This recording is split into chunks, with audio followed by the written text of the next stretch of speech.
Hello, everyone. My name is Brendan Snyder. Thank you so much for joining me. We're here to do another episode of the CD and Vinyl Guys. Please welcome my co-host, Chris Propfe. How are you? Good to be here again, Brendan. Great. Glad to have you. And so we're here to talk about which AC/DC albums could replace Highway to Hell and Back in Black as the best albums. And so just a little bit of background here on, AC/DC. We know a lot about them, of course, but to set the context here, they formed in 1973 and their debut album comes out in 1975. So they've released a total of 16 studio albums internationally and 17 in Australia. Did 5 with Bon Scott, including 1979's Highway to Hell, one of the ones we're talking about here, and of course, the last album that Bon made before his death. And then we got 11 albums with Brian Johnson, including the iconic 1980 Back in Black, like your shirt there, Chris. And of course, that was the introduction to Brian Johnson.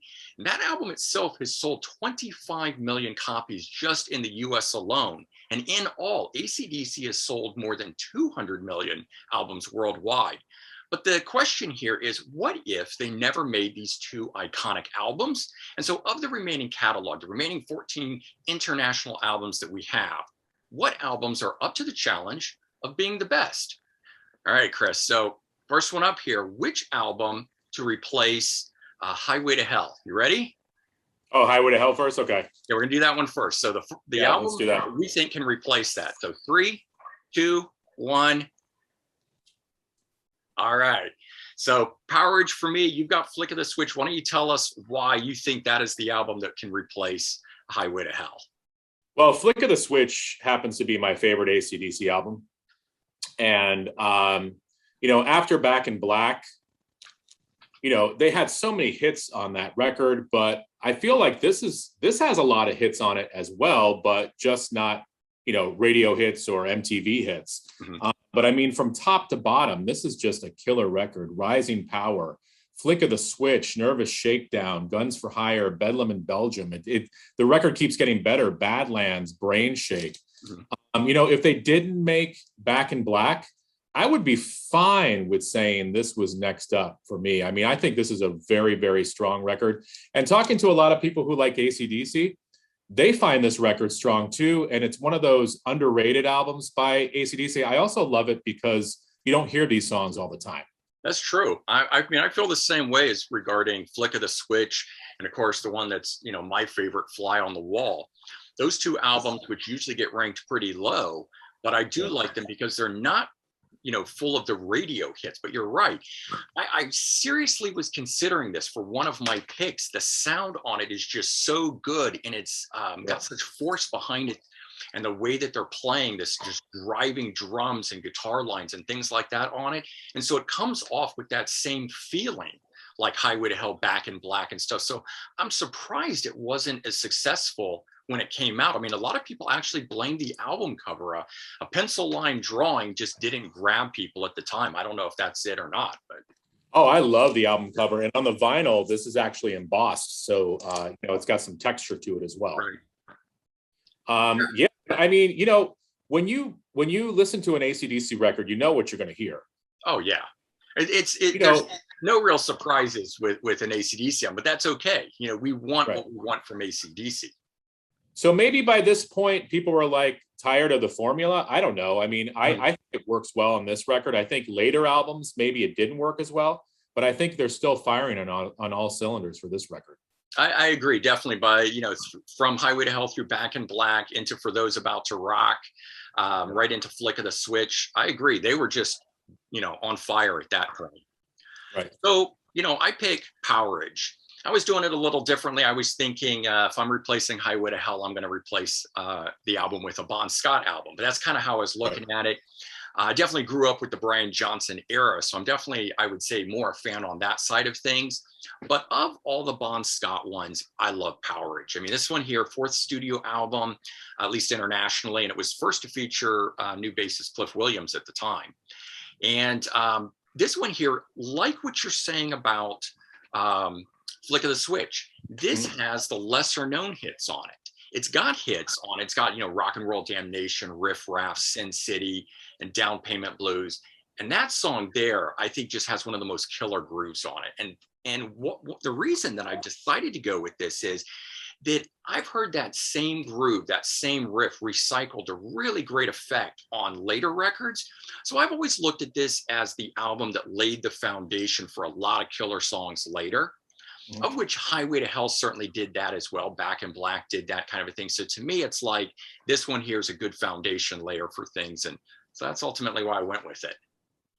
Yeah, and I was thinking about doing the same thing you did too, but I'm just a Brian Johnson guy. I mean, I love Bon Scott. Now, listen, if I was going to pick a Bon Scott record, and this is funny, I would pick the EP 74 Jailbreak. This is a great one. If we were talking EPs, I was only talking albums here, but if we add this in, then they've got 17. But those 5 tracks on there are great. Yeah, so if I was going to pick a Bon Scott record, it would probably be 74 Jailbreak, which is kind of a funny choice. But yeah, these are the other 2 that I considered: Let There Be Rock and Dirty Deeds. Yeah, absolutely fantastic. I just ultimately, when listening, I felt that, this one here, I go start to finish. There's no filler on it. And I absolutely love every track. The other ones, I feel like there's a little bit of filler or songs that I don't like as much as others.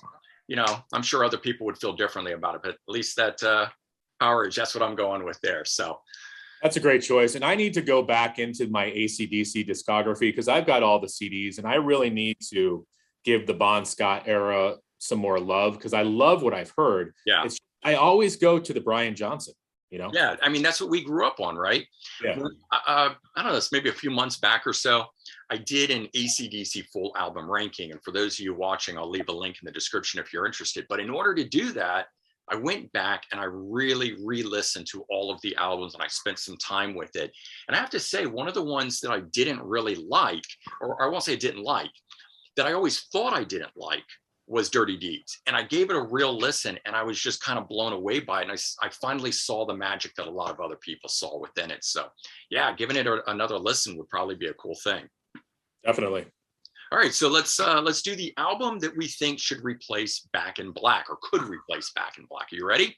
Okay, yeah, ready. All right, 3, 2, 1. Ah, nice. I almost went with that one. All right, so let me talk about this one here. Razor's Edge, 1990. Levin's studio album when it came out. And for me, this one here, just a real big comeback album after some lackluster sales. I mean, remember, a lot of people that are watching this are probably surprised because a lot of you guys know that Fly on the Wall is my favorite album. So why am I not picking it here, right? And I just have to say, when I was thinking about this, and I personally love these, but I get why a lot of people don't. I have personal connection to this. But in terms of an album that can stand up, that really can knock the socks off people, I felt it was Razor's Edge. And when this thing came out in 1990, I think it was, in my opinion, it was album of the year. Nobody could touch AC/DC in 1990 kind of thing. And I think a lot of it has to do with the producer on it, Bruce Fairbairn. Everything that guy does was amazing. But here, he really did, made it so that there was some clean, crisp sound. It was sharp, it was polished. And for me, took back to what Robert John Mutt Lange does on For Those About to Rock and of course Back in Black and so forth. So I just thought that they put out an album that just really was crisp and punchy and so forth. And then it had 3 monster hits at the time. Thunderstruck, which of course is an all-time classic. We still hear it live. But it also had Money Talks and Are You Ready? And a big one that was on radio at the time, which is Shot of Love.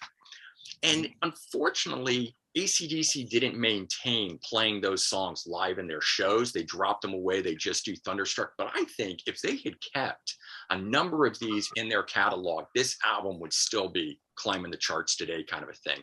But ultimately, just to wrap this up, I like this album for the variety that's on it. And you can hear it within just those 3 singles, from Thunderstruck to Money Talks to Are You Ready? 3 different styles of AC/DC songs that each have their own identity. And for me, I think it makes for a really interesting listen.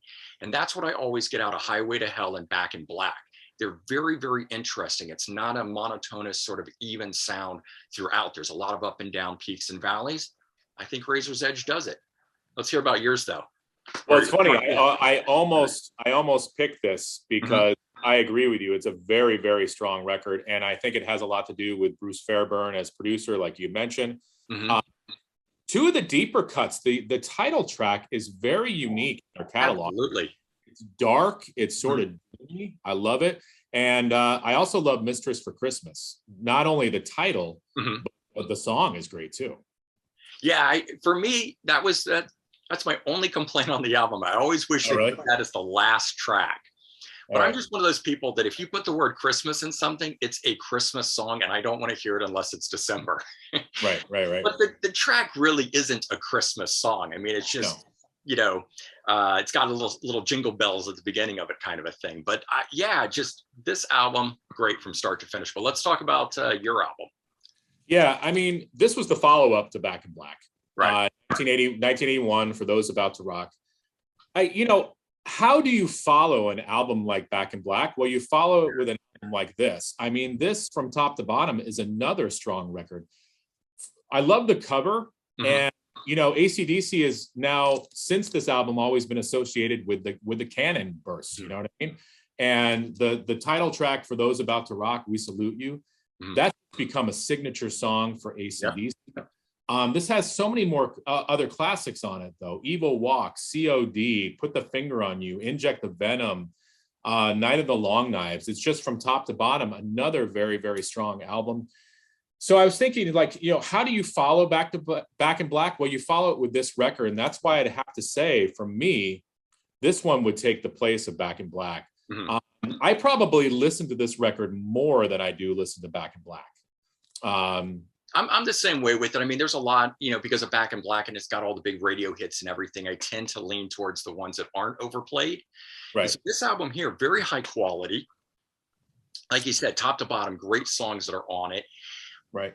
The only reason I didn't go with it, because I did consider it, I've always felt that they're like throwaway songs from Back in Black. They're just not all the way at the level of Back in Black. Of course, you take Back in Black out of the picture and this album, shoots up, right? Right. But that's always been my thing. And maybe because it came out in such close succession to Back in Black and my association with it like that. And if it had been like a couple albums later kind of a thing. But yeah, you can't deny it. This is a great album. It really is. I've always really liked, Snowballed on here, Breaking the Rules, and Spellbound, the last track on here. It's just fantastic. Yep.